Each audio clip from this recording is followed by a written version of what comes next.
Hello, hello, hello, hello, hello, NFL fans. What's up and welcome into Around the Felt. We're talking all things Week 6. I'm your host, Reagan Losher, here with my co-host, Colin Tong, and we are so excited. It's already October, man. We've had some action-packed games. How excited are you to talk Week 6? I'm very excited, man. Get that bad taste of Week 5 out of my mouth. It's crazy.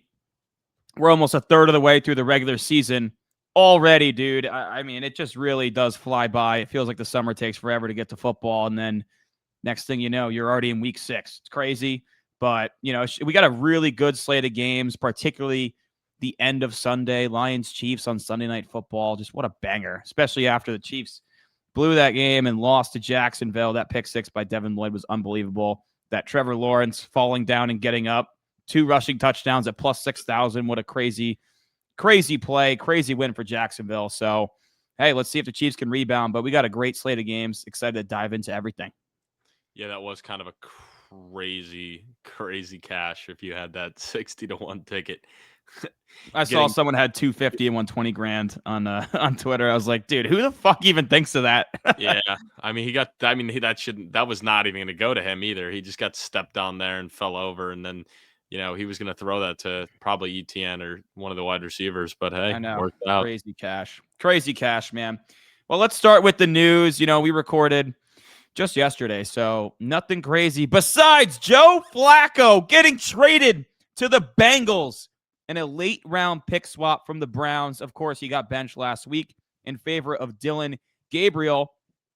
Joe Flacco going to suit up for his third AFC North team. Hey, maybe he replaces Aaron Rodgers next year and completes all 4. Who knows? Joe Flacco still slanging that thing.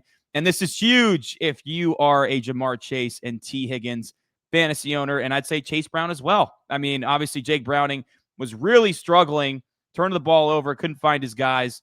I mean, I know Chase had a big game last week, but hey, this is huge for fantasy football purposes. And hey, for the Bengals, we've seen Joe Flacco lead the Browns to the playoffs in 2023. Maybe he can keep them in the hunt until Joe Burrow gets back in late December. I don't know, dude. This seems like a really good move for Cincinnati. I mean, they needed to make a move at quarterback.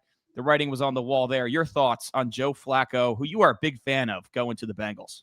Yeah, I mean, I think it's great for fantasy football. Probably won't matter for NFL. I mean, I guess he'll be better than Jake Browning, but I think more so it's just huge for the offense and the fantasy weapons. Like, Chase Brown has been so lackluster so far, definitely not returning on value. Like Chase, while he had the good game, like the amazing game last week, like you hadn't been happy with his production prior to that point. And the same with T. Higgins. So I would be super excited if I'm an owner of any of those guys. Or you could honestly maybe try to go out and acquire them and be like, hey, do you want to deal with that uncertainty? Some people still may want to get rid of them. So I would definitely be trying to acquire, like maybe Chase Brown on the cheap right now. I think that's a smart play for sure. I mean, I know some people I've talked to, they made a trade for Jamar Chase, kind of buying low before Sunday, and to see what he did on Sunday, and now you get Joe Flacco in the picture. Hey, if you bought Jamar Chase for the cheap, you got to be feeling pretty damn good about your chances right now. The number 1 overall pick in fantasy this year. I mean, it is a curse, but maybe Joe Flacco can salvage that season for Jamar Chase and return on value a little bit. All right, man. That's all we got from news. What do we got on questions tonight?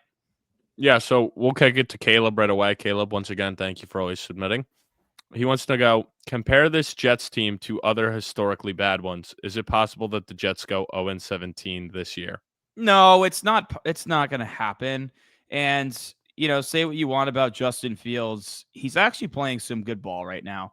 He played well week 1 against Pittsburgh. He played well the last 2 weeks. I don't necessarily think he's the problem. Like, yeah, the defense is certainly a major concern for me. You got to think at some point they're going to force some turnovers. I wouldn't be shocked if in the next couple weeks they have a game-winning interception or forced fumble, and it's like, oh, there we go. There's that turnover. Yeah, I mean, they're just too talented, the defensive side of the ball, to keep playing this poorly. They won't go 0-17. I don't think they'll be one of those historically bad teams, at least with Justin Fields. He's an exciting player. Like, he can use his legs and keep the games interesting. I mean, I still don't see a path to them, like, winning 6-7 games, but I think they can get to 4-5. Yeah, 6-7. Is that what you're saying? That was cool. You probably don't even know that meme. No, what does that mean? You haven't heard about that? The 6-7. One of the rappers. No, what is that? TikTok. It's 6-7. You know I'm not on TikTok, dog. Yeah, even Instagram. I'm surprised you haven't heard of that one. I'm not a Reels guy either. I'm really not. I'm a Twitter guy. Such an old head. Yeah, I mean, I don't think it's possible for this to be historically one of the worst teams. I mean, it's not even historically one of the worst Jets teams. While it does suck in the moment. I mean, the offense has been putting up enough points where it's like a lot of these 0-17 teams are getting like basically shut out every week, where the one thing you can say is like they're still producing. Granted, a lot of it has been garbage time production. That's why, like, I don't know how good Justin Fields has really been. It just seems like a lot of his good production has been late in games where it's like teams are already up so much and running these, prevent defenses. But yeah, I mean, the season's over, but we'll probably get a couple wins. I mean, you would imagine some positive regression or some positive in the sense of the takeaways will be coming. Hopefully. They'll probably pick towards the back end of the top 10 again. That kind of seems where they like to be. Yeah, that's probably the worst case scenario too at this point. Bad, but not like bad enough to get a top 3 pick. So his next one is, what's an unpopular survivor pick that you may be tempted to take this week? Unpopular. How about the New England Patriots? Might be unpopular in the sense that it's not the fattest spread here at only 3.5, but also potential letdown spot, and they're on the road, but they do have the Saints, who just got a win, and it was Spencer Rattler's first win as a starter. So do you think he's going to win another one back-to-back? I have my doubts there, but it is an interesting trap game. I will say that. Yeah, I would say the Commanders are definitely interesting at home, coming off of their big win, 4.5-point favorites. I wouldn't say the Rams are, let me preface it like this. You were never in a million years taking the Rams a couple weeks ago, but now they come into play here. I don't see them losing back-to-back games against backups. So I would say that's a good pick there, even though they're 7.5-point favorites. And they are on the road. 7.5-point favorites, but still they're on the road coming off of a really bad loss. They get the extra days of rest. So I think they're going to go out and kill the Ravens right now. Like, the Ravens are just terrible defense, and that offense looked terrible without Lamar, which was expected. So I think you could take the Rams there. I mean, they got a tough schedule down the stretch. So this is definitely a team that in week 6 you probably wouldn't even had close to your board. But, playing that tough NFC West, still a bunch of games against them, and they still got the Lions and the Bucks, the Jaguars. There's not a lot of more opportunities. So if you have them left, I think this is a great spot to take them as well. That's the team I'm leaning towards taking this week. Yeah, I think in my pools, I took the Packers in one because, come on. At home against the Bengals, even with Joe Flacco, I don't care. Yeah. I stayed away from Philly, stayed away from the Colts. Yeah, you never want to take divisional matchups, especially the team that's on the road. I just think that's a really tough spot. Yeah, I was debating Denver against the Jets, but then I was like, international game. Everyone, that seems like almost a trap where Denver's coming off the big win and the Jets are everyone's saying how bad they are. And it's I don't know, international waters.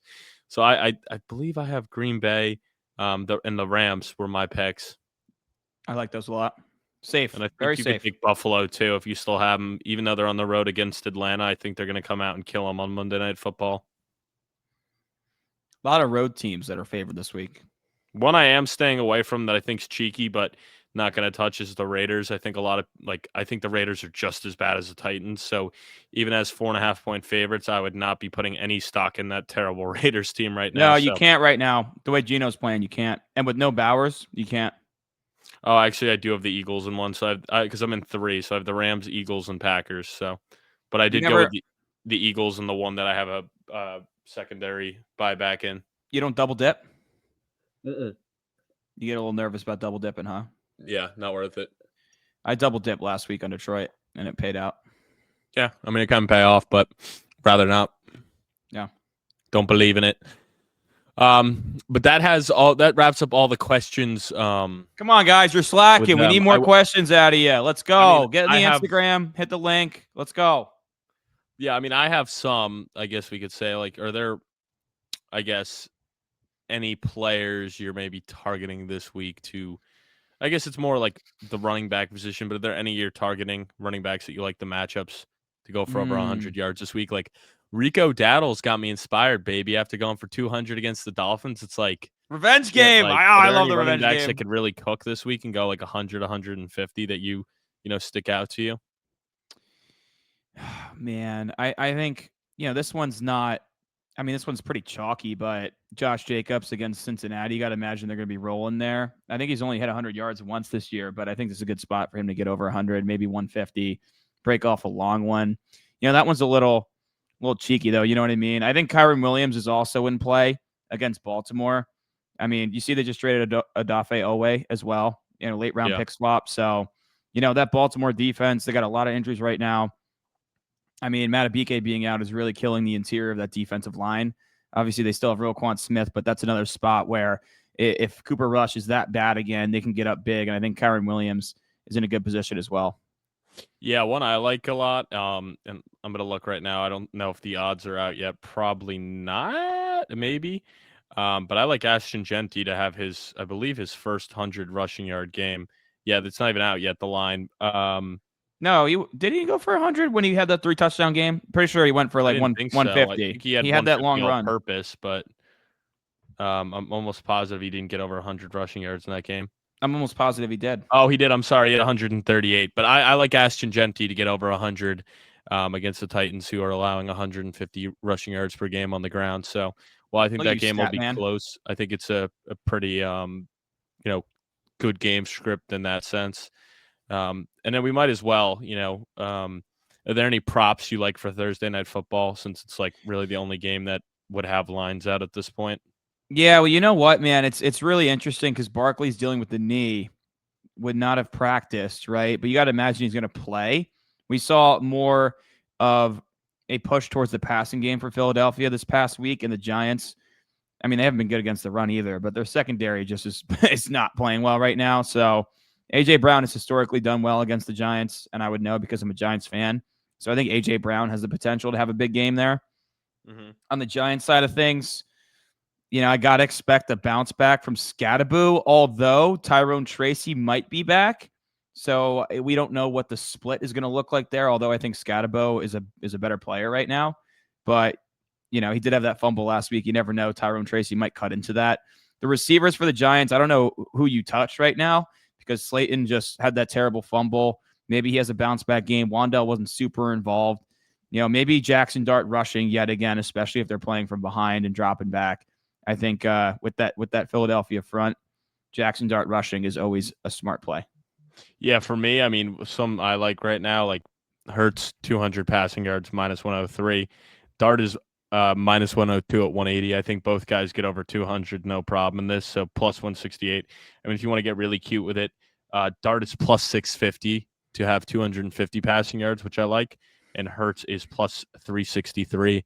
And I know DraftKings has been offering props with like combined passing yards, so I'm definitely going to sprinkle on them to combine for over 500 passing yards. Receiving wise, I like Smith 50 receiving yards at minus 105. Theo Johnson's to have 25 receiving yards is minus 156 or plus 166 at 40. Don't mind that. For the rushing props, staying away from Barkley completely. I'm not saying he's going to have a bad game or a good game. I just don't want to factor anything into it. I think I'm going to stay away from both quarterbacks' rushing lines, like 40 yards. Don't love that for either.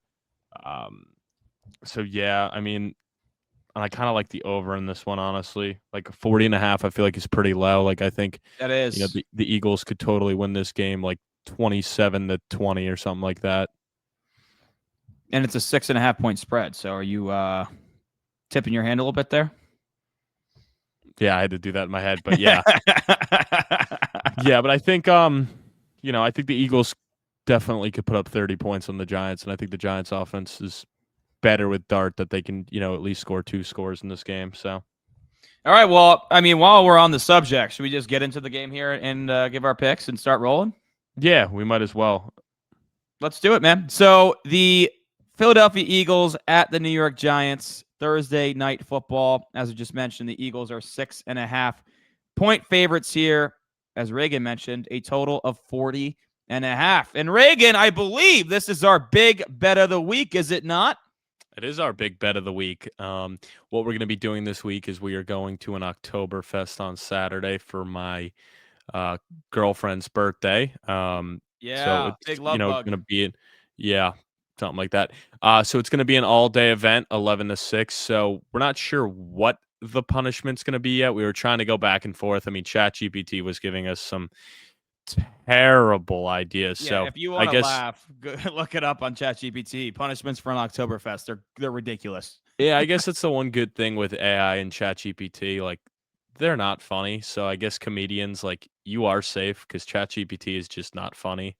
Like it was like stand up and hug yourself for 5 seconds and yell you're a bratwurst. It's like, Awful. yeah. Just awful. Like And it's so funny how bad it is. Yeah. yeah. So we're trying to figure that out. We kind of thinking like they'll have some sort of like challenge thing. I mean, sauerkraut's there. Neither of us are a fan of sauerkraut, so we'll come up with something. We're just not sure what it is yet, but that'll be filmed at the event on Saturday. I know I have one of those costumes already. I'm gonna be wearing. I don't know if you planning on wearing the German costume. I'm not wearing any costume. I'll tell you that Oh, right I now. am. I had Oh. to. I didn't know that was a thing. Yeah, the Oktoberfest like outfit with the shirt and the like overall things. No, good for you, man. You're gonna look good when you do the punishment. So You got to do it I'm looking too. You forward to should that. you should wear it. It's a sick outfit. What's my record on you this year? 4-0, 3-0? Yeah, you've been ducking me, bro. You've been ducking me Yeah, I from think a I'm get three. I back. think I'm 3-0 against you. So we're gonna keep Well, that winning streak I'll going. keep And yeah, I'm going with the New York Football Giants. Let's go. I mean, I'm not gonna take the Eagles and Saquon Barkley to come into MetLife and win this game, let alone cover. It ain't happening. Give me the 6.5. I think this is a classic letdown spot. Short week, divisional game. Barkley's beat up. Philly looks vulnerable. If you get him going in the air, hey, how many times Jalen Hurts get sacked last week? I think 5 times. I think this pass rush can get home a little bit against this very good Eagles offensive line. It's going to have to be Dexter Lawrence and I think Abdul Carter working in the interior to get the job done here. But yeah, give me the New York Giants. I think this is a spot where just an awful loss, but the short week might help them with this matchup. And really, for me, it's if Barkley's beat up because he really destroyed the Giants in MetLife last year. You take that away, it's going to be with Jalen Hurts in his arm. I just mentioned the Giants secondary is not very good, so maybe AJ Brown has a big game. But give me the Giants, man. I'll take the 6.5 here. Yeah, I mean, I think I would have been more on the Giants if the Eagles didn't just lose and have an epic collapse against Denver. But I think that's definitely a humble check for Philly. Like, hey, we still need to take our losses. Like Saquon said, it was a productive loss. They haven't lost in I think it was like 20 games or whatever. So I think it's great for the team. They're going to bounce back and they're going to go, tee off on their division rivals. Probably win this by double digits. Like, not the Giants can't compete with them. They're going to make fits for the rookie quarterback Jackson Dart, who's going to have not a lot of good offensive weapons to throw the ball to. And I think ultimately they're not going to be able to keep up with this high powered Philadelphia offense. So, yeah, give me the Eagles by a lot. By a lot. Yeah, I don't know how confident you are in that one, buddy, but we'll Very. see. I can't Extremely. take the Eagles. I hate them the Take the most Super of Bowl any champs. team in any sport. I hate this goddamn team so Losing a much. So punishment in person is going to suck. yeah, I also will be there at MetLife Stadium, so I get to enjoy the Giants win. I'm going to be insanely excited, and then I'm be like, I just remembered. Big bet of the week. I'm 4-0. This is crazy. Yeah, I'm sure that's going to happen when the Giants get a garbage time touchdown and go for 2 to make it a 6-point loss. And you're like, my team just lost, but I'm not doing the punishment. Yeah, I mean, that could be a thing, too, where it's like, fucking shit, we lost again, but at least we covered, and Reagan's got to do the punishment to make me feel better on Saturday. Probably what it's going to be. That's probably what it'll be. Who's going to the game? What's the squad for this? So it's me and Big Z Money, Octagon Man himself. We got my lady friend, CJ, coming to the game. And then one of my good buddies, Matt McCauley. Wow. There we go.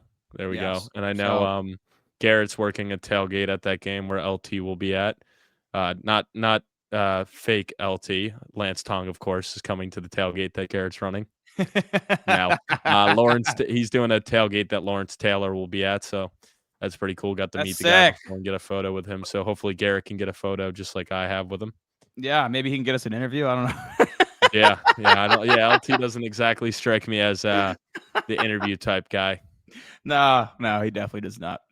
All right, man, let's move on here. We got to talk about your Jets now. The London game, 9:30 a.m. sharp, Sunday morning. Broncos at the Jets. Denver is a 7.5-point favorite here, 43.5-point total.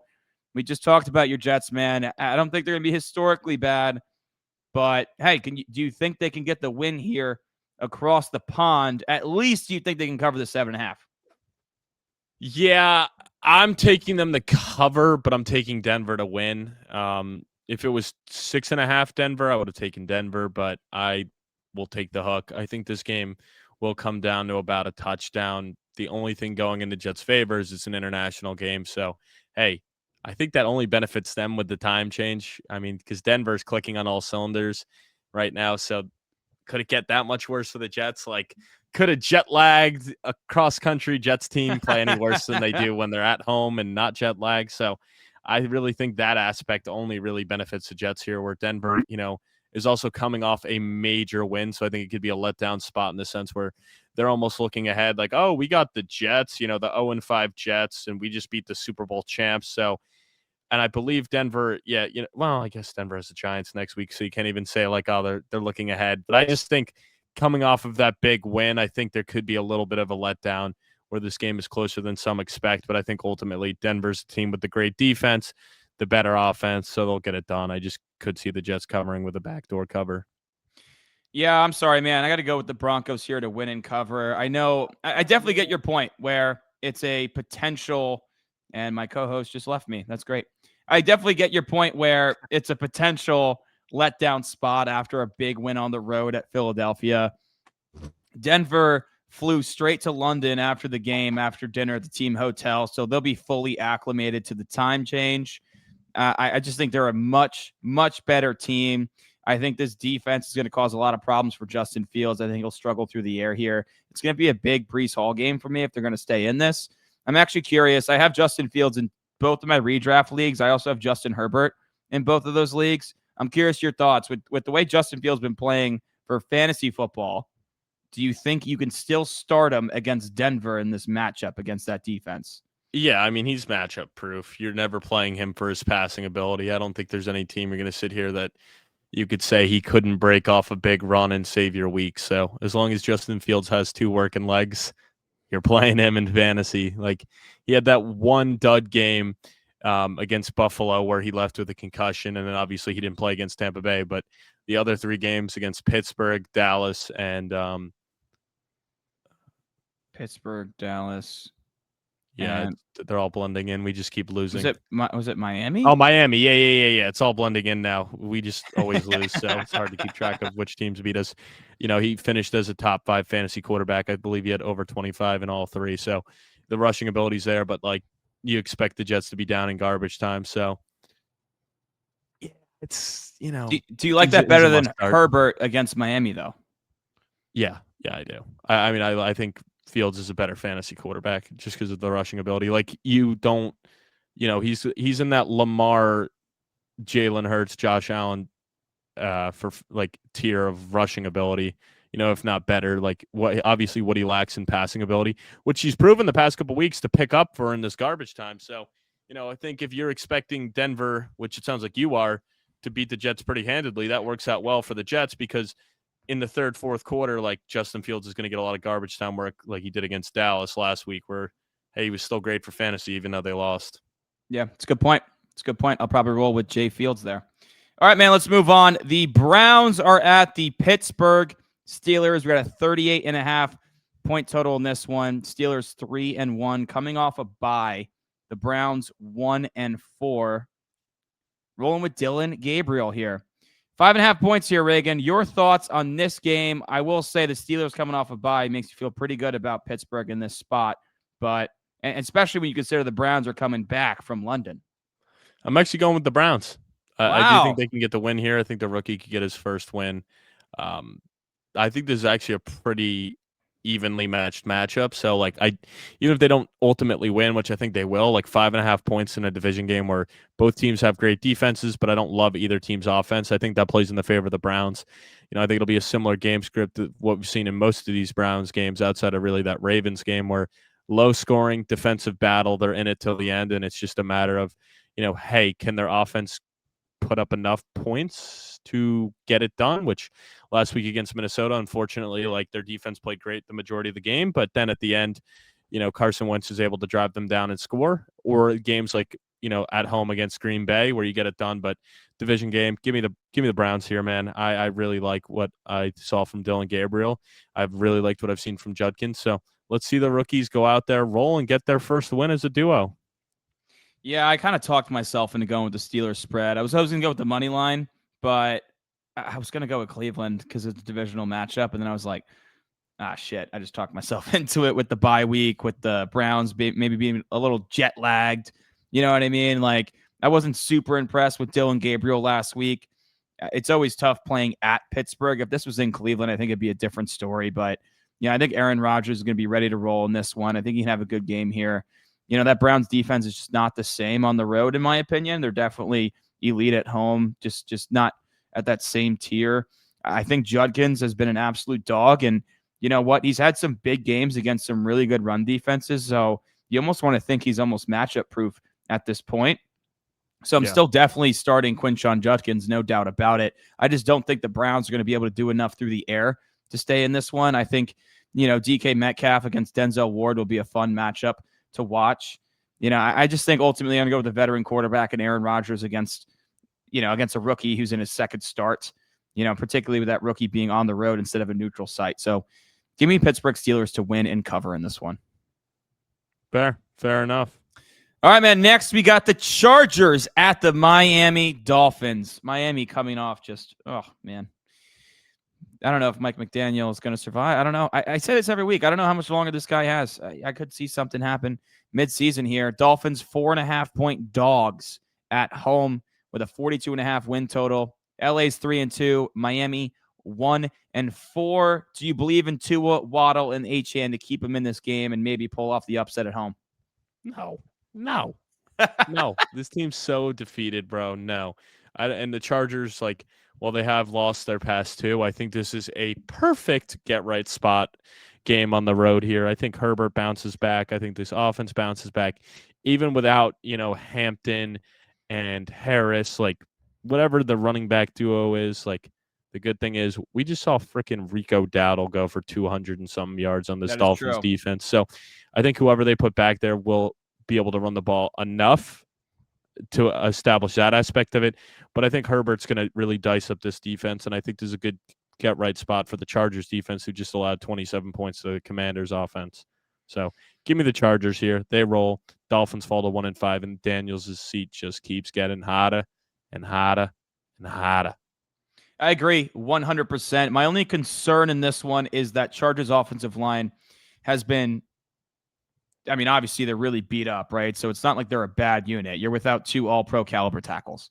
But with who they got out there right now, Herbert's getting hit a lot. I actually saw a stat that he's gotten hit more than Andrew Luck did when Andrew Luck retired through their careers to this point, which is obviously not good. That's Joe Burrow's in that same stratosphere, and he's been hurt. We know Joe Burrow's injury history. At least Justin Herbert's been able to be durable and stay in the lineup.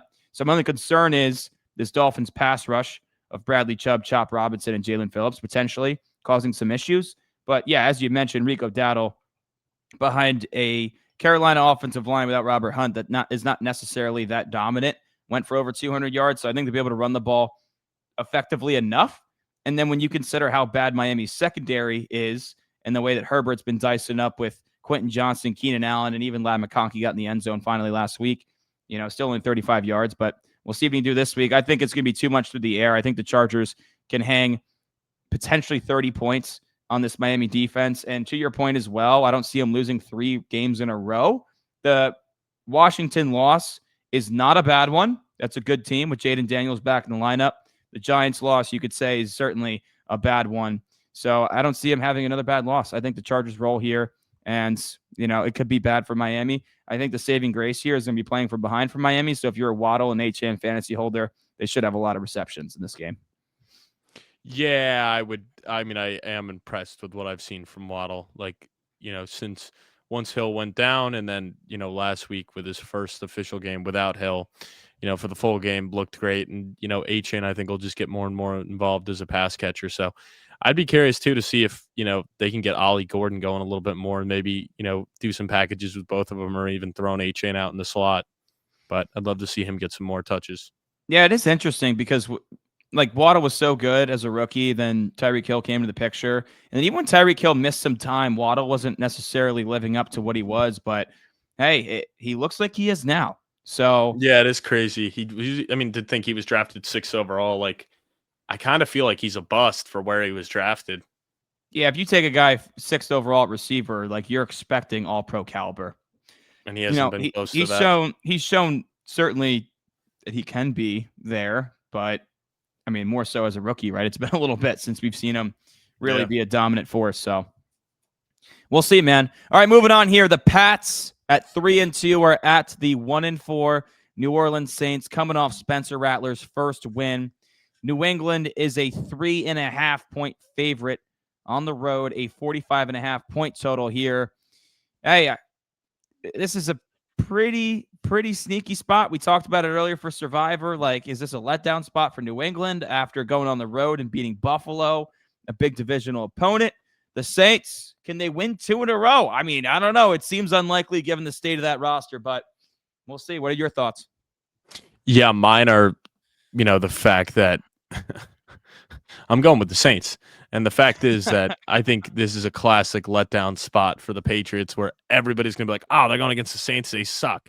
But the fact is, 3.5-point underdogs at home, like Vegas is expecting to be this to be a close game.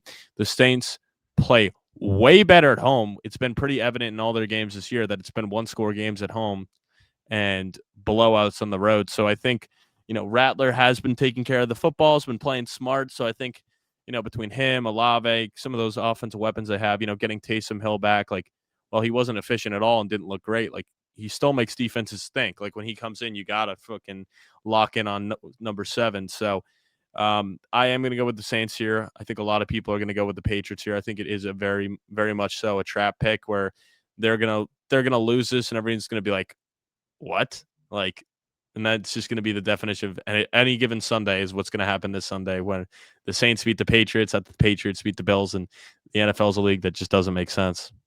Yeah, man, that's my concern here is exactly what you just said. Any given Sunday, like anyone can beat anyone. But ultimately, I had to go with the Pats here to cover the 3.5. I think it's going to be a close game.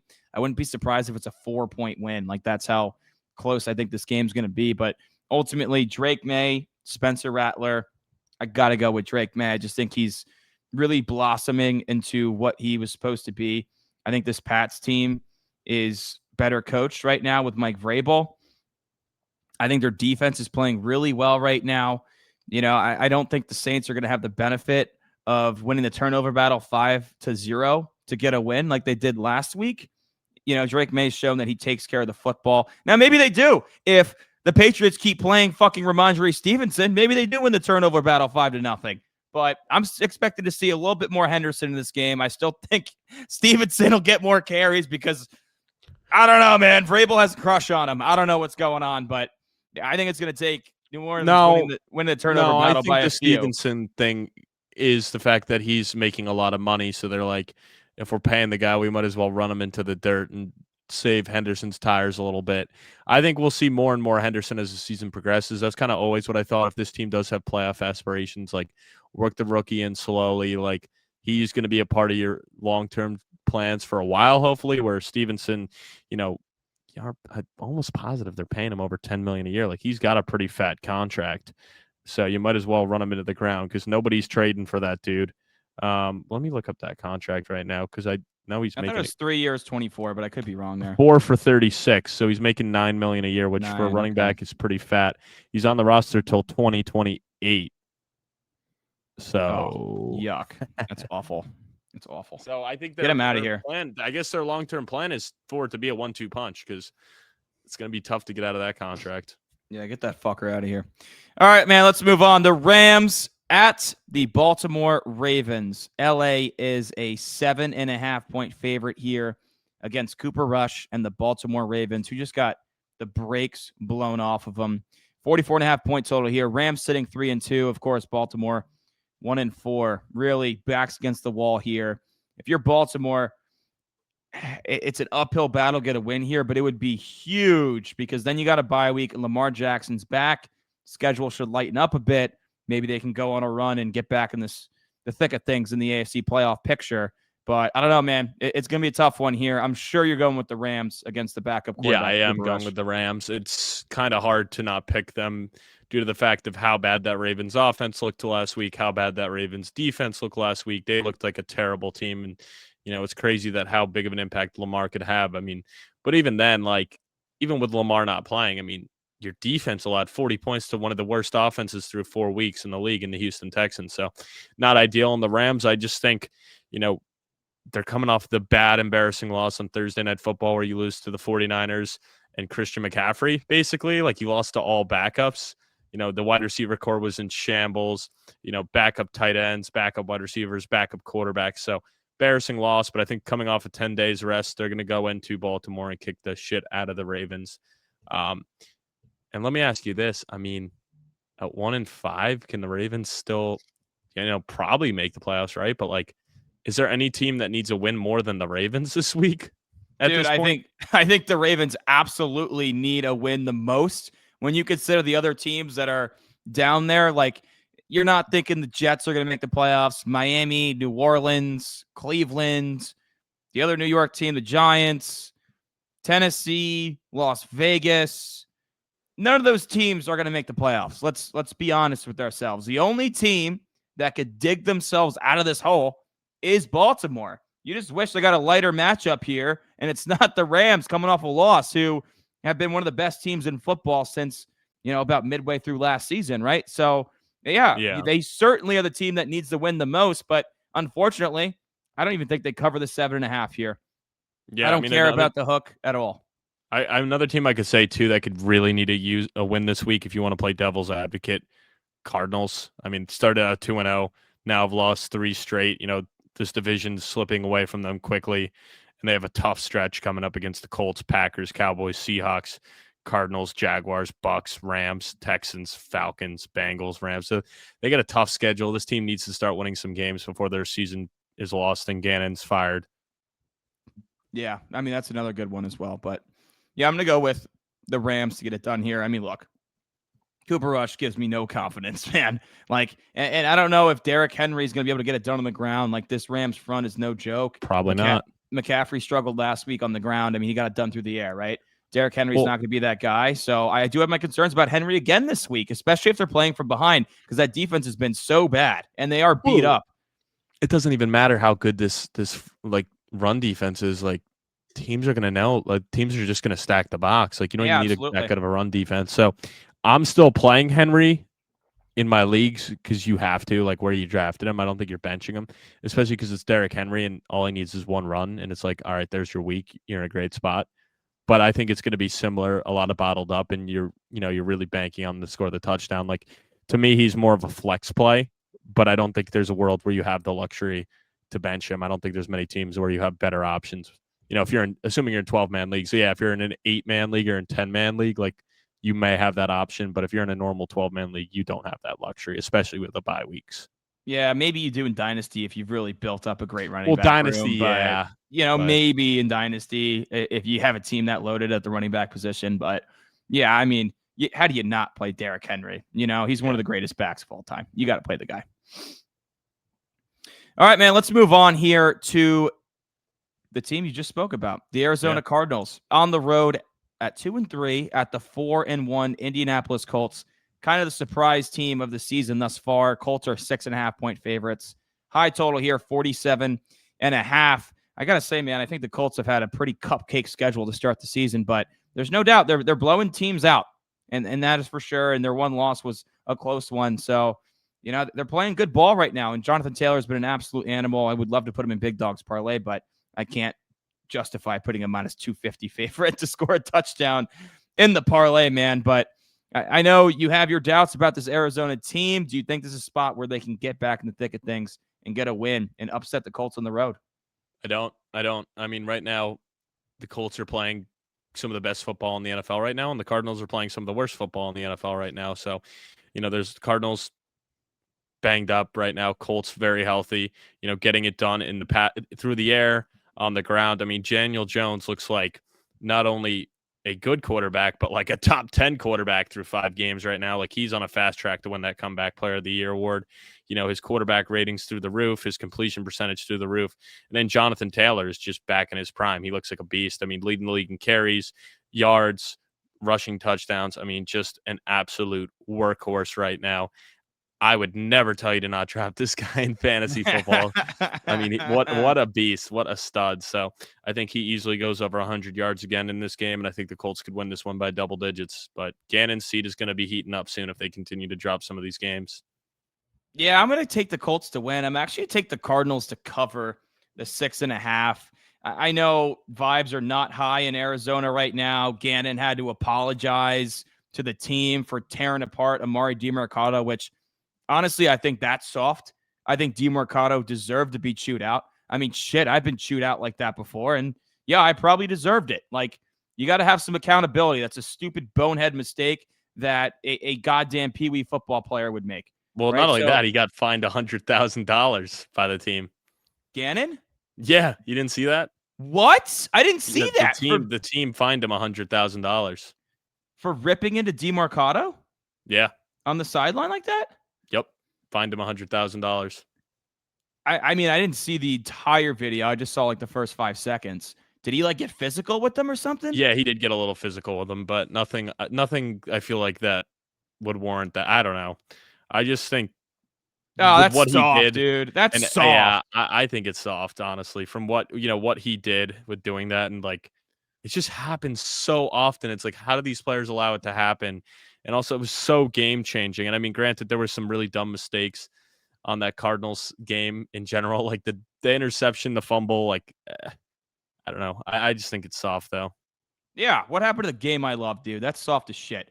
But yeah, I actually think this is a decent spot for the Cardinals to bounce back. Everyone's gonna be down on them after blowing that game to Tennessee. Like, it was honestly one of the most improbable losses I've ever seen in my life. Maybe the most improbable loss.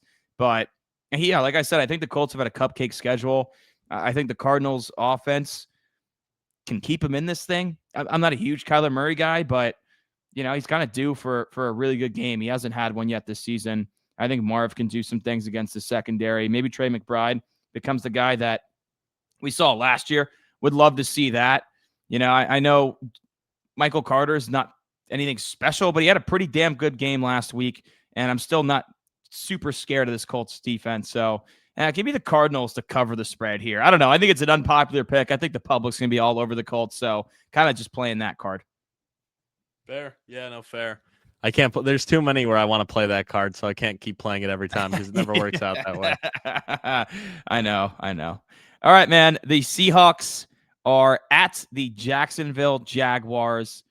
Jags sitting at 4-1. Who would have thought that? I know you and I were both high in the Jags coming into the season, thinking they're going to be. I mean, I think you had them. I had them winning the division. Yeah, I mean that looks pretty damn good right now. I had them right up the Texans' ass, but falling just short. But they're in the driver's seat right now, man. Especially after that win against Kansas City at home. I wouldn't say they're in the driver's seat. I mean, they're still tied with the Colts at 4-1. No, that's true. Over Houston, I meant. Over Houston. Oh yeah. I mean, they're both because I had in a tight race right now. Yeah. Yeah, they are in a tight race with the Colts for sure. But like I said, I think the Colts have a cupcake schedule thus far. Jacksonville's BKC. I mean, and that defense, man, that defense for Jacksonville has been awesome here. But they're only a 1.5 favorite here against the Seahawks that have also been a pretty surprising team for me. 46.5 point total here. I know you had the Seahawks at 4-13 before the season, so for that to stay alive, you got to be going with the Jags, right? I am going with the Jags. I'm just. I mean, you could say it's because of that, but no, I was super impressed with them. Honestly, that's the first time I've gotten to watch a full through and through Jaguars game, but they looked good. Trevor Lawrence seems like at least last night looked like a competent quarterback. Looked like that same quarterback that he was drafted to be, using his legs, hitting some big throws. There's still some to be desired when it comes to his passing, but I was impressed with that. Defense looked great. I mean, Devin Lloyd's been an interception machine. That was his 4th interception. That pick 6 was awesome. I would have liked to see them run the ball a little bit better last night, but overall, I was impressed. And Travis Hunter looked great on both sides of the ball. So give me the Jaguars here to keep rolling, get the 5-1. I think their defense is going to cause some fits for Sam Darnold and that Seattle offense. I'm going to take the Seahawks on the road here as underdogs. Wow. I'm definitely impressed with Jacksonville. There's no doubt about it. I think Liam Cohen's doing a pretty good job. But for me, I think it's a letdown spot after a huge win against Kansas City. Trevor Lawrence, that's when he's going to be the Trevor Lawrence we thought he was going to be. He's got to use his legs like that. Like, do you remember when he was at Clemson and he would bust off some long-ass touchdown runs, like, in big spots, like in playoff games against Ohio State, like he would use his legs and score from 30, 40 out. And it's like, This guy's a freak athlete. He's got the size. He's tough to bring down. He's got to do that more. And that's what he did against Kansas City. And they got probably one of the biggest wins they've had in a couple years, right? So they got to continue to do that. But ultimately for me, I think the Seattle offense can cause some fits for the Jacksonville defense, which I think is certainly outperforming expectations. They were one of the worst defenses in the league last year, and they look like a completely different unit. So, you got to tip the cap to them. But I think JSN is going to continue to light up the scoreboard, have another monster game. I think the combination of Walker and Charbonnet. Walker will have like 80, 90 yards. Charbonnet will have the 2 touchdowns. As it always happens. I think it's going to happen again here. I think this Seattle defense is really damn good under Mike Macdonald. I'm hoping it's Tuesday, but I'm hoping they're going to have some reinforcements back. I know Witherspoon and Love were out last week, but give me the Seahawks on the road here as underdogs. And I got to say about Travis Hunter, man, I just can't wait for next season because when Shane Waldron's gone, I think he's going to be an absolute stud. That acrobatic catch that he had was just so goddamn elite. And you saw his snap share. He played like 60% on offense and like 45% on defense. So it almost seems like they're easing him into that 2-way role, which I do think is smart. And right now it's working because they're 4-1. But I think he's going to need to be more of a factor on the offensive side of the ball if this team's going to make it where they want to go. Yeah. I think we'll see his offense go up a little bit more and his defense go down a little bit more. Moving on to the Cowboys at the Carolina Panthers. Cowboys, of course, 2-2-1 with that tie, which is going to bother me all season. The Panthers at 2-3, coming off a big comeback win over Miami. Rico Dowdle, revenge game. Yes, sir. This might be the highest total on the slate here. No, I'm sorry. Lions Chiefs is, and Bills Falcons is higher. And Bears Commanders is higher by a point. 49.5. For this game. A lot of high point totals. Let's go. Should be a good week for fantasy football. Cowboys, 3.5-point favorites on the road. I know Stephen Jones said CeeDee Lamb could return within the next 2 weeks. The fact that he said the number 2 makes me think he will not be back in action for this one. I know you're a big Panthers guy. You got him winning the division. You got a feeling that's where your mind is at with this one. Yeah. No, I'm going with the Panthers here. I think everyone's going to be a little bit too high on Dallas after the past 2 weeks where you got to remember, hey, defense is still terrible, not good. You just went against a very, very, very bad Jets team. While Dak is playing out of his mind, I don't care. I've been impressed with what I've seen from the Panthers for the most part the past couple weeks. Outside of that one Patriots game, they've been really, really coming into their own on the offense and defensive side of the ball. So I think Tet will have a big game here. I think Bryce Young will have a big game here. And I think the combo of Rico Dowdle and Hubbard will go off. Or, hey, if Hubbard misses again, let's see Rico go for 200 again. Why not? The Rico show. So that may have to be in big dogs. We may have to put that in there as an executive decision. But, yeah, in the revenge game. I will say if Chuba Hubbard is out, I will put Rico in big dogs just for you, just for that executive decision call right there. And it is a revenge game, man. I gotta start leading into the revenge games. I love them. So yeah certainly got to do that, man. I wish, I wish I took advantage of that in some other games earlier in the season, but I'm going to go with the Cowboys here. It hurts for me to say that as a Giants fan, but I have a hard time putting my faith in the Carolina basket. I just don't know what team I'm going to get. I don't know if they're going to be down 21-0 in the second quarter or if they're going to be up 14-3. And Bryce Young looks like the next best thing, or if he looks like, God damn it, he's a bust again. Like, I don't know what I'm going to get. They're just so inconsistent. And I think when you go against a veteran quarterback like Dak Prescott, it's going to be very difficult to stage a late game comeback like they were able to do last week. I do certainly acknowledge that this Cowboys defense sucks, but I also think this Carolina defense sucks. That's why we have 49.5 point total here. And even without CeeDee Lamb, the Cowboys offense has not missed a beat. And I think George Pickens can have another monster game in this one. I think he goes for over 100 and a touchdown. Cowboys get it done on the road, man, by a touchdown. Nah, you're wrong, man. Trust my Panthers. That's fine. We're allowed to disagree. And now that I'm actually looking at it, man, we're actually disagreeing quite a bit this week. So hopefully it's more in my favor and we could turn the tides on these picks. That would be great. You're gonna need it, kid.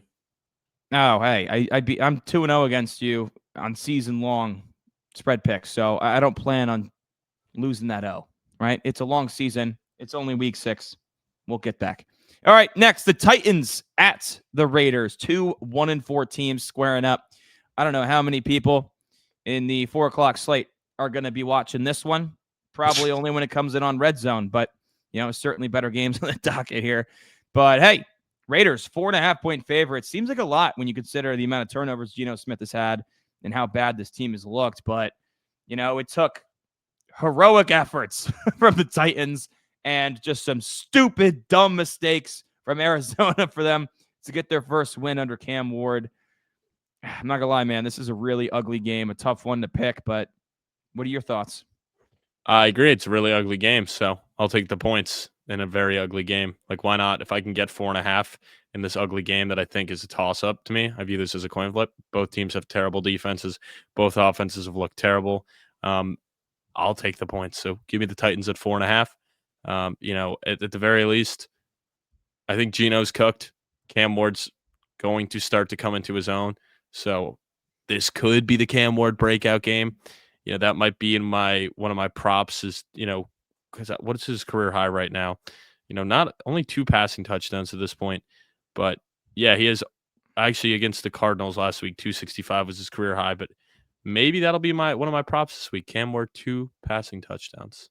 Hasn't had more than 1 in a game yet. So who's catching him, Reagan? Who's catching him? Is Calvin Ridley going to finally be what Cam Ward thought he was going to be? When Cam Ward said he's a top 5 receiver in football. Yeah, I think give me Tajay Spears and give me Van Jefferson. That's who's catching him. Okay, no Calvin Ridley. All right, no, all right. Yeah, this is an ugly fucking game, dude. I'm gonna go with the Raiders. They're at home. I think they have the edge from a coaching standpoint with Pete Carroll and Chip Kelly compared to Callahan, who I think's a lame duck at this point. I think he's gone next year, and it's that cycle, man, where you bring a coach back and you get a top quarterback, and then you suck again, and they get fired, and it's like, you kind of see Tennessee on that trajectory. You kind of see the Giants in that trajectory right now. So, never ideal. But, for me, I think Ashton Genty is going to tear up this Raiders team. I hope his touchdown line is not too high because that could certainly be considered for Big Dog's parlay this week. Okay. But, the fact that they're at home, I do still think they're slightly more talented than Tennessee at this point, although both teams are certainly towards the bottom of the league. There's no doubt about it. But, hey, maybe Max Crosby against the rookie quarterback has a big strip sack that turns the tide in this game, maybe seals it. I don't know. I think Max Crosby's going to have a big game against this Tennessee front. And for me, even though this Raiders secondary is absolute garbage, the receiver play from Tennessee has not been great. The offensive production in general has not been great. Give me the home team. I don't love the 4.5. So definitely a game I'm staying away from with my pockets. But, hey, I'll check it out on Red Zone, I guess, because there's only 3 games in the 4 o'clock slate, which is just so stupid. I like that we got 2 Monday night games, but why are there 7 games at 1 and 3 at 4? I think we can get one more of those 4 o'clock games in the 4 o'clock slate. And I'm a happy camper. 6 and 4, but 6 and 4 is the recipe, dude. I don't know why they do that. Mm-hmm. All right, next we have the Bengals at 2 and 3. Of course, 3 straight losses at the Green Bay Packers, who are 2-1-1, coming off a bye week as 14.5 point favorites. Holy shit. Total's 44.5. So a 14.5 total with a 44.5 point total. I mean, 14.5 spread, 44.5 point total. That is nuts. Cincinnati's plus 800 on the money line. I'd love to see the brave soldier who's taking that. I mean, of course, I'm going Green Bay to win. 14.5 seems like a lot, though. I think Joe Flacco could step in, barely know the offense, and slang that thing with those receivers and at least cover the 14.5, Reagan. I don't know. You know he's capable of beating the Packers. We've seen it just 2 weeks ago. Yeah, or 3 weeks ago. that's You right. know he has what it takes to beat the Packers. That's a good point. Yeah, man. But Green Bay's off a bye, though. You know, they're off a bye. Yeah, but Joe Flacco's so. 1-0 in his past one game against the Packers. Like, it's possible. I mean, I'm taking the Bengals to cover, but the Packers to win. I just think it's a lot of points. I think Joe Flacco, like, even stepping in is going to be better than Browning and, know how to get the ball to Higgins and Chase, like, right away and get those guys involved. So there's enough firepower on that Bengals offense that I just think with those points. And we even saw, like, in that Dallas game, like, this Green Bay defense is very, very, I guess, overrated, you could say. I mean, I wouldn't consider that a top 3 defense if you're allowing 40 points, in any game. So I don't know. I think Flacco can do enough to keep this game relatively close or even get a backdoor cover. I mean, 14.5 does leave the door open for a backdoor cover. It certainly does, but there's no doubt about it. This Bengals offensive line is most likely a bottom 3 unit in football. Yeah. And Rashawn Gary and Micah Parsons are probably going to feast. But, that's fine because Joe Flacco is probably going to drop back to throw the ball 40 to 50 times in this game to stay in it. So, take your sacks, but at least get the ball to Jamar Chase and T. Higgins a little bit. Yeah. No, I mean, this is definitely one where I'll probably take a Flacco prop, whatever his yards is, I'm going to probably take. I think that's smart. I might work off of that and go with Jamar Chase, but we'll see. The biggest game in the 4:00 slate, the Niners coming off a massive win against the Rams, sitting at 4-1, dealing with all those injuries. Here are the Niners at 4-1. They seem like they're back to their usual selves. At the Tampa Bay Buccaneers, also 4-1, constantly winning games at the end. Baker Mayfield, one of the most clutch quarterbacks in the league. Tampa Bay's a 2.5-point favorite. That's kind of the nod that they're at home here. They see them as evenly matched teams. 47.5-point total here. Really tough game to predict, man. Curious where you're at on this one. Yeah, I'm going with I'm going to go with the Niners here. I'm really super impressed with how good they looked with Mac Jones and that beat up team. But hey, guess what? You get 10 days, and also guess what? The Bucs are just as beat up right now. But I think I'm just more impressed with how resilient the Niners have been. I mean, that win against the Rams was so freaking good, but Mac Jones also looks so freaking good. I mean, he looks like he's better than a lot of starting quarterbacks in this league, and that could be the system, but I don't care. I know it sounds like Kittle's going to miss, but Pearsall hopefully is back and Jennings is back, which is going to be massive upgrades. If Purdy isn't even able to go, I still feel confident in this no matter what. And if Purdy doesn't go, like, this line might not change at all either. Like, I think this line stays at what it is, regardless of who the quarterback is. Yeah, I mean, we had that conversation on the pod, the recap pod. Like, hey, could Mac Jones just lead this team at a similar caliber as Brock Purdy? Obviously, it's Tuesday when we're recording right now, so it's tough to predict if Purdy's going to be ready. I think you brought up a great point, man. The extra rest for San Francisco here is very clutch. I got Tampa Bay. But I want it said now, if Brock Purdy plays, I'm switching to San Francisco. I don't care. If Brock Purdy plays, I'm going with San Francisco. Pick a side, brother. If it's Mac Jones, I'm going to stick with the home team in Tampa Bay and my guy Baker Mayfield. Well, what if the line changes? I just said I don't care. If the line moves, I'm going to take the line where it moves and go with the Niners. Where it moves?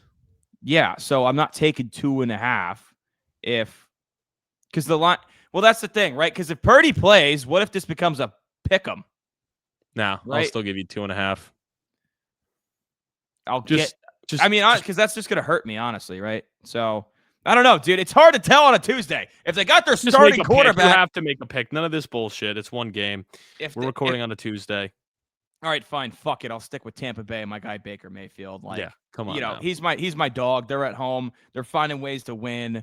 I don't know, man. Then I just got the extra rest. That's what's really bothering me about this pick, but fuck it. No Bucky Irving, no problem. Tampa Bay gets it done. Emeka Ibuka's him. He is him. All right, Sunday Very, Night very Football. Sunday Night Football. We got an absolute banger. Detroit at Kansas City. The Lions at 4-1, rattling off 4 straight wins. That offense looks unbelievable right now. Chiefs sitting at 2-3 after a tough loss to Jacksonville. Definitely not where I think anyone could have predicted the Chiefs to be through 5 weeks. But they're still the favorites here at home. 2.5 points, 52.5 point total, the highest on the slate here. Your thoughts here, man? I'm pretty sure you're going to go with the Chiefs, given that the home team and it's Patrick Mahomes and Andy Reid. Yeah, I am going with the Chiefs. I mean, freaking Mahomes looks like the best quarterback in the league. You know, the past couple of years, he has been the best quarterback, but people have debated during the regular season, like, you know, Lamar's better, Josh Allen's better. But like right now, he's actually playing as if he's the best quarterback in the regular season. He looks untouchable right now. I mean, granted, he did throw that really bad pick 6, but outside of that, like, he has looked amazing. You know, the offense looks much improved. Like the defense, I wasn't overly impressed with. But I just think the Lions are kind of due for a letdown game. They've been kind of piss hot right now, and I just find it so hard to believe that this Chiefs team could fall to 2-4. I just feel like there's no way in hell, you know, Andy Reid's already getting his 4th loss in a season only in week 6. Didn't the Lions go into Kansas City and beat them last year to start off the season in week 1? They did. So and we were like, wow, Chiefs aren't going to let that happen again. There's no way that happens. I'm going to go with Detroit to go on the road into Arrowhead and do it again a year later and get the win. I mean, for me, all the injuries that Kansas City has, I know Xavier Worthy's back. You know, he did leave the game a little bit. He's still dealing with a slight ankle. You know what I mean? Like, I don't know. For me, the way that Jacksonville beat the Chiefs, I think Detroit can just kind of beat up on this defense, man. I mean, is it hard to think? I mean, they did do a good job stopping ETN, I will say. However, this Detroit offensive line is a different animal. Gibbs and Montgomery is a different animal. Jared Goff has been on point right now. I don't think McDuffie is going to move with Amon-Ra because Amon-Ra will work in the slot a lot. So I think Amon-Ra St. Brown can have another big game over 100 yards here. Maybe Jameson Williams can finally convert one of these deep balls. It's been a couple weeks, man. He's been pretty quiet. So for me, I don't know, dude. I just think Detroit's the better team right now. They're scorching hot, as you said, but I think they can continue it. And I don't know, maybe the Chiefs, after that tough loss, have a bit of a hangover. Yeah, I mean, it's possible, but I don't know. I just find it so hard to believe that they'll fall to 2-4. Like, I'd actually like the Lions more if the Chiefs had a better record. I like the Chiefs more that they're struggling. All right, that's fine. Monday Night Football, dude. We got 2 games, a 7:15 and 8:15 start. So, you know, not ideal. I wish it was 7:15 and 9. That would be cool. But yeah, I think week 7 we get a 7 and 10, which is good. That is good. I like that. Bills at Falcons is the 7:15 game here. Buffalo 4-1. Of course, suffering their first loss of the season to New England. The Atlanta Falcons off a bye week at 2-2, but they're underdogs at home off a bye. 3.5 points total, 50.5. I will say, having this big of a rest advantage with the bye is so massive and really is a big predictor for games here. However, I'm a little bit concerned about this Atlanta team because similar to what I said about Carolina, I don't know what Atlanta team I'm going to get. They just seem to not be able to find ways to win in close games towards the end. And for me, Buffalo is just a much better team here. I think they'll come in pissed off. I don't know. I know it's division rival, your Jets, but do you think the Bills, off that tough loss to New England, can bounce back? I do. I think they're fully going to bounce back. I don't care that the Falcons are coming off the bye week. I think the Bills are going to have a statement win here saying, hey, you know, it was a fluke. They're going to come into Atlanta and probably beat them by double digits. Defense is going to, you know, lock back in, and that offense of Buffalo is going to really hum here. Josh Allen's going to have a typical Josh Allen game, you know, probably have 3 or 4 touchdowns between his legs and his arm, and, you know, probably 300 or 400 yards between his legs and his arm. Just domination. I could see this, you know, really being a 2-touchdown win for the Bills. I feel very confident that they get it done here against Atlanta. I agree, man. I think this could be a 4-touchdown, 300-plus yard game for Josh Allen. big thing for me is the Bills are one of the best pass protecting teams in football in Atlanta for many years, but it's still a problem. They're struggling to get after the quarterback.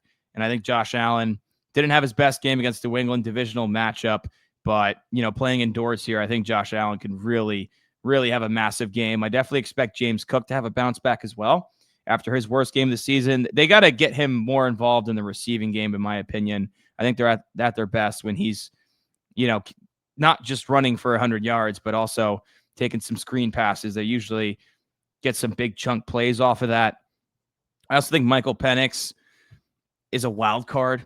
He could dice him up, but he also could throw up a complete dud. And it's hard for me to take Michael Penix. He is very much so a wild card over Josh Allen, right? So, yeah, give me the Bills, man. I just think they're the better team here in this matchup. And I know the rest is certainly a factor, but it's hard for me to think that Josh Allen is not going to come out and look like his MVP self. Yeah. No, I'm fully on board. All right, man. One more game to rip through here. The Bears at the Commanders.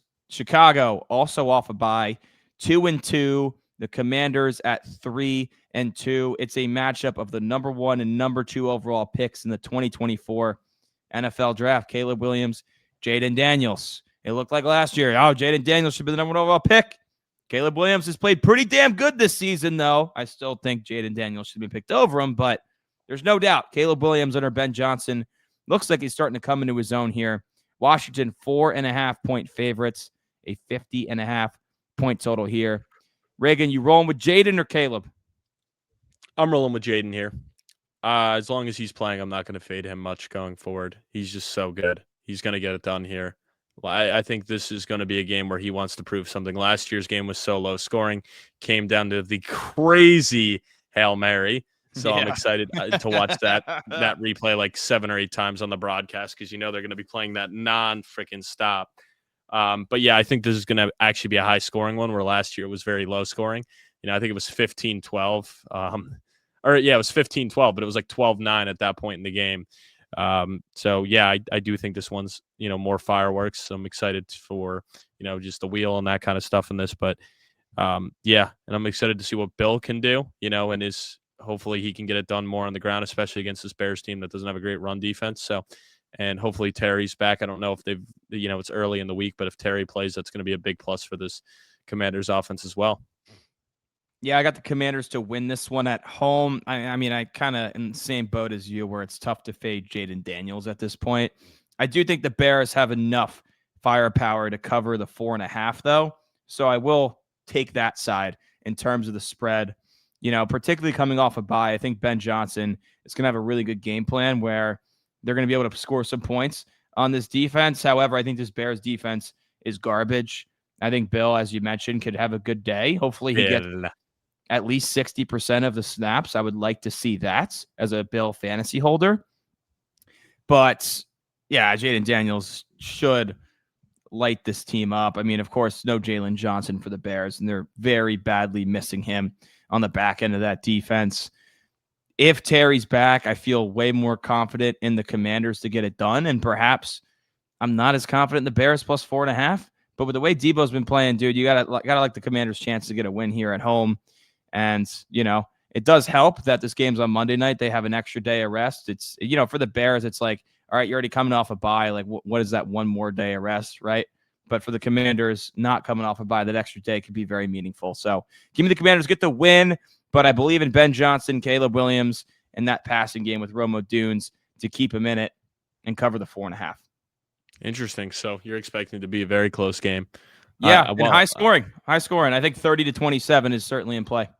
Yeah, no, I'm excited for this one for sure. It should be both games really should be good on Monday Night Football. And honestly, all the primetime games. So outside of maybe the Giants, Eagles. And I guess if you consider the London game, I'm not super excited for that. You can be honest, dude. The London game primetime? Probably not. Yeah, it's primetime. It's if it's its own standalone game, it's primetime. Yeah. In my opinion. That's how I think about it. But, just because it's 9:30 in the morning doesn't mean it's not primetime. Yeah, well, get the suffering out early. Yeah, that's fair. All right, Felt fans, drop a comment, drop a like. What team at 1-4, 2-3 needs to win the most this week. If you need some start-sit advice in fantasy football, drop it in the comment. If you got some trades you're debating, which side should I take? Should I make this move? We got you, right? Just hit our comments. We'll let you know. Drop a like, drop a sub. We appreciate you. We'll catch you back here around the Felt Sports next week. Yes, sir.